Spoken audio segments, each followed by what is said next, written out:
చంద్రబాబు నాయుడు గారితో Prashant Kishor more than 3 hours ప్రత్యేక విమానంలో వచ్చి సుదీర్ఘంగా చర్చించిన తర్వాత వీళ్ళ మధ్య ఏం చర్చకు వచ్చింది? ప్రశాంత్ కిషోర్ టీడీపీకి ఏ విధంగా పని చేయబోతున్నారు, ఏ పాత్ర పోషిస్తున్నారు అనే దాని చుట్టూ పెద్ద ఎత్తున చర్చ జరుగుతోంది.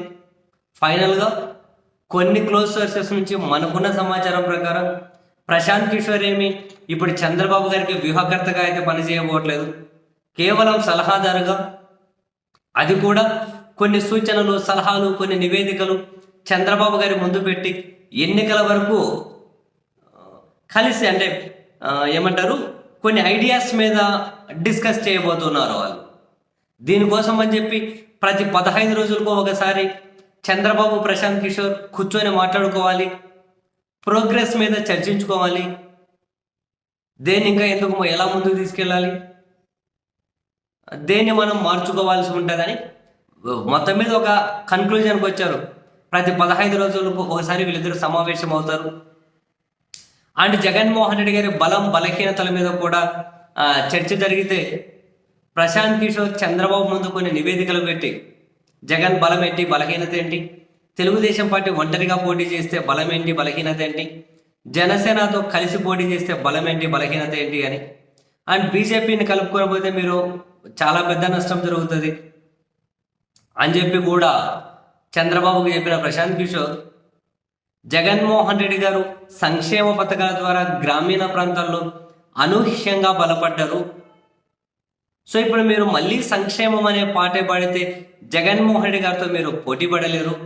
కాబట్టి అభివృద్ధిని ప్రధాన అంశంగా చేసుకొని ఎన్నికలకు వెళ్ళాలి.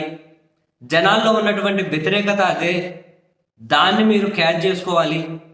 మీరు సంక్షేమం అని చెప్పి పోటీ పడితే జగన్ దగ్గర తట్టుకోలేరు. అండ్ అదే సమయంలోనే జగన్మోహన్ రెడ్డి గారి కేసుల గురించో జగన్మోహన్ రెడ్డి గారిని వ్యక్తిగతంగా టార్గెట్ చేయడం ద్వారా మీకు మరింత డ్యామేజ్ జరుగుతుంది. అండ్ జనసేన టీడీపీ కూటమి తరపున ఇద్దరు అభ్యర్థులను ప్రకటించి వీలైనంత త్వరగా జనాల మధ్యలోకి పంపించండి. అండ్ జనసేన టీడీపీ కూటమి కలిస్తే రాష్ట్రంలో ఏదో జరగబోతుందనే హైప్ క్రియేట్ చేయడంలో మీరు చాలా ఫెయిల్ అయ్యారు. ఇప్పటికైనా ఆ హైప్ని ఎక్కువ క్రియేట్ చేసుకోండి. జగన్మోహన్ రెడ్డి గారి టీం వాళ్ళు పదే పదే మేము చేసే విమర్శ ఏంటి, విశ్వసనీయత లేదు, మొన్న 14లో మేనిఫెస్టో ఇచ్చి దాన్ని నెరవేర్చలేదు అని చెప్పి మీరు అక్కడ విమర్శలు ఎదుర్కొంటున్నారు. కాబట్టి మేనిఫెస్టోలో ఎక్కువ అంశాలను కాకుండా 10 కీలకమైన అంశాలను తీసుకొని ఆ 10నే పూర్తిగా జనంలోకి తీసుకెళ్ళండి. మొన్న జగన్మోహన్ రెడ్డి గారి వ్యూహం నవరత్నాలు, ఇప్పుడు వీళ్ళకి దశరత్నాలు అని చెప్తున్నట్టున్నారు. అంతేనా? నవరత్నాలు అయితే ఇప్పుడు దశరత్నాలు వీళ్ళకు. సో దీన్ని ముందుకు తీసుకెళ్ళండి. ఇవి వీళ్ళు క్లుప్తంగా చర్చించుకున్నవి. జనసేన బలహీనతల మీద కూడా చర్చ జరిగింది. జగన్మోహన్ రెడ్డి గారిని ఎదుర్కోవాలి అంటే ఆయన ఆయుధమైన సంక్షేమాన్ని దాంతో మీరు పోటీ పడలేరు. సో అభివృద్ధిని ప్రధానంగా ఎజెండాగా ఎంచుకోవాలి. అండ్ ప్రతి 15 రోజులకు ఒకసారి ప్రశాంత్ కిషోర్ వీళ్ళకి ఒక టాస్క్ ఇస్తారట. చంద్రబాబు వాళ్ళ టీం వీళ్ళందరూ కనుక టాస్క్ ఎగ్జిక్యూట్ చేసుకుంటూ పోవాలి. నెక్స్ట్ 15 రోజులకు ప్రోగ్రెస్ మీద కూర్చొని మాట్లాడుకుంటూ ఉంటారు. సో వ్యూహకర్త కాదు, ఒక విధంగా సలహాదారులు అనుకోండి. అండ్ ప్రశాంత్ కిషోర్ చంద్రబాబు పదే కలుస్తున్నారు, వీళ్ళు వ్యూహాలు రచిస్తున్నారు, అది వీళ్ళు అధికారంలోకి రాబోతున్నారు అని ఆ పాజిటివ్ వైబ్స్ క్రియేట్ చేసుకోవడం కోసం అండ్ జగన్మోహన్ రెడ్డి గారిని వాళ్ళ పార్టీ కార్యకర్తల మీద అంటే ఒక రకంగా మానసిక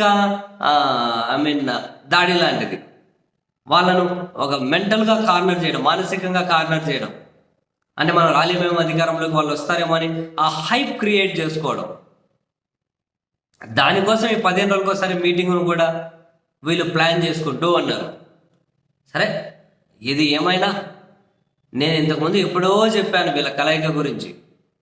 అండ్ అంతకంటే ముందు ఇంకోటి చెప్పా, ఏ అవకాశాన్ని వదిలిపెట్టుకోరు. పవన్ కళ్యాణ్ చంద్రబాబు కలిసినా వాళ్ళకి నమ్మకం లేదు జగన్ను దించగలుగుతామని. సో రకరకాల ఎత్తుగడలతోటి వీళ్ళైతే ముందుకెళ్తూ ఉన్నారు. మరి ప్రశాంత్ కిషోర్ అస్త్రం ఎంతవరకు వీళ్ళకు ఉపయోగపడుతుందో చూద్దాం.